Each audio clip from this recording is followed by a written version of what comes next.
Oh, part 2. Ayun. So, yun nga, gumamit ako ng V2 siya. And, na-feel ko na mas parang nakakaano talaga siya, parang nakakapabaihan, ganyan. And, hindi siya masakit iturok. Like, peno na pinokirot, kaya tinawag na pinokirot, diba kasi masakit. Yan, so, I tried nga V2 siya. And then, yun, tumagal ako sa V2 siya kasi I inject nga every 10 days. Yan. Hanggang 7 months. Yan. So, nung siguro mga 5th month ko na nag-HRT, ginawa ko na lang siyang every 15 days kasi medyo maharli ko ang V2 siya dahil. Ayan. So, continue pa rin ako, Androcur, binalik ko nung ika-5th month ko, binalik ko siya ng 25 mg per day kasi parang hindi ko feel yung parang medyo masilan pa. And then, as in, nung binalik ko, yun, medyo gumanda yung fat transfer, then yung mga muscles ko, medyo pumayat, lumiit, yan. Then, dati kasi nagmumotor pa ako, Honda Click. Hindi ko na kaya i-drive si Honda Click. So, ayun. Nung nung ika-7th month ko, as in, no, naramdaman ko, may hubog na yung katawan ko, yung belly ko, ganyan. And then, for the weight naman, weight ko, from 81 kilos noon down to 76. Then, nag-start ako ng V2 siya, napababa ako siya as in. Bumaba ako noon ng hanggang 72 kilos. So, parang ang ganda lang ng effect ng, para sa akin, perfect yung combo ko na Androcur and Estrophem plus B2 siya. Yan. So, lahat ng mga vials ko, pinagamitan, nilalagay ko sa grapon, andito sa baba. Ayan. Then, nung ika-7th month ko, I decided to undergo my breast augmentation journey. Yan siya. Yan. So, nag-consult ako, not personally, minessage ko nun si Dr. Sueco. Yeah, Sueco baby ako. And, in-schedule ko nga yung pagpapa-BA ko, breast augmentation. And then, so kasi 'di ba decided na ako na ayan na, nag-effect na sa akin, ito na, naging mukha na akong babae.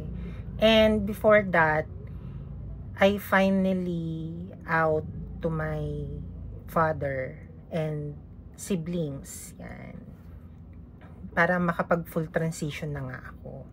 Kasi before, akala nila na kasi pag umuwi ako sa amin sa province, sa panlalaki pa ako, pero nagtitake na ako ng hormones noon. Then may soselya na, ganyan. And gusto ko nga talaga na na. Then thankfully, tinanggap nila ako ng buo. Ayan.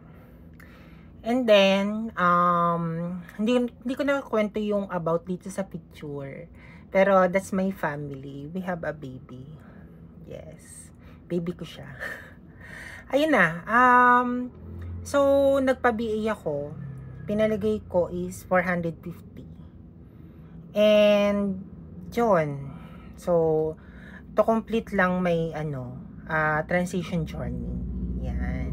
So, happy naman ako. Okay naman kami ng ng asawa ko, ni Habi. Full support naman siya sa pag-transition ko. Though kahit 8 years na nga kami na magka-live-in, and while on that 7 to 8 years is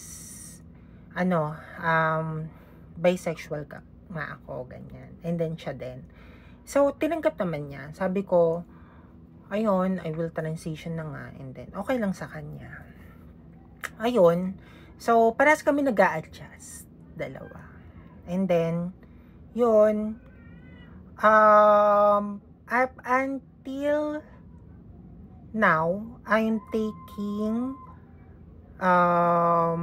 Estrofem and Androcur na lang. 25 milligrams of Androcur and then 2 tabs of Estrofem. Tapos, hindi na rin ako nag-V2 siya. So, parang ang last injection ko lang ng V2 siya is yung November 2024. Why do I stop? Kasi, nagpa-ano ko nun, nagpa-endocrinologist ako. So, first time ko magpa-endo. And then, okay naman yung blood chem ko, lab test ko, ganyan. So, syempre, pag nagpa-endo ka, diba, i-check yung testosterone level mo, and then yung estrogen level mo. Nakita doon, kasi, before ako magpa-endo, trinay ko yung Progenon brown na injection. As in, nakadalawa injection ako, pero feeling ko, naha-high blood ako. Hindi maganda, parang ang sakit sa ulo, ang sakit ng ulo ko. Progenon brown Thailand, yan. So, masakit yung ulo ko. 5 days, masakit yung ulo ko.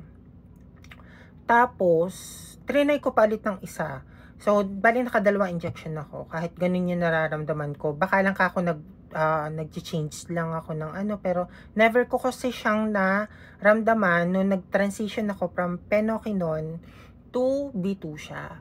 So, first time ko siyang maramdaman. Then, in-stop ko yon yung ano ko, Progenon Thailand. And, hindi na muna ako nag-take ng hormones. Then, after siguro 5 days akong hindi nag-hormones, nagpunta na ako ng endocrinologist.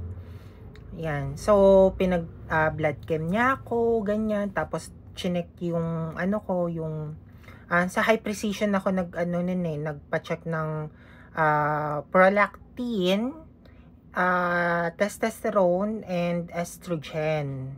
Yan. So, tatlo yon sa hormones. Blood chem ko okay. Tapos mapapansin mo sa blood chem ko, more on the female side na siya. Hindi na siya sa male side. So, kumbaga parang yung range ng female and male magkaiba, and pasok yung blood chem ko sa female. So, that's a good thing. And normal lang siya. Tapos, dun nga, nagpa-endocrinologist ako, no? Ayun na. Lumabas na yung result. Bumalik ako sa endo ko, then nakita, yung level ko ng testosterone is mababa na. So, good thing. Then, yung estrogen ko, hindi siya ganun kataas. Siguro maybe 5 days na akong hindi nag-take and umasa lang ako sa Progenon Thailand. Hindi siya ganun kataas, pero pasok sa range. Yan. So, yung prolactin ko, ang napansin is mataas ang prolactin ko sa prolactin dito. And that is because of B2 siya. Yan. Kasi, ang B2 siya, for all you know, nakakagatas ng dede sa trans. So, pag may lumabas na gatas o naggagatas ka sa B2 siya dahil mataas na yung prolactin mo, possible ipa-check mo na yan sa endo, pa-test ng prolactin mo, tapos, itigil mo muna yung B2 siya kasi delix nga, baka maging cause pa ng, ang sabi dun ng endo, parang, magiging cause siya ng tumor doon sa, basta, alamin nyo na lang kung ano yung prolactinoma. Yan. Search nyo na lang. Ayun, kasi, before nun, para may lumabas na gata sa akin, isang beses lang naman, up until na wala na. So, yun, kaya ko tinigil yung B2 siya. And then, babalik ko after 3 months, then, nireseta nga sa akin ng endo ko, is, Androcur na 12.5 milligram, then, estradiol. Wait lang, mag-e-end na naman siya kasi 10 minutes lang tong video. Magpa-part 3 na lang ako dito, ha? Sige, bye!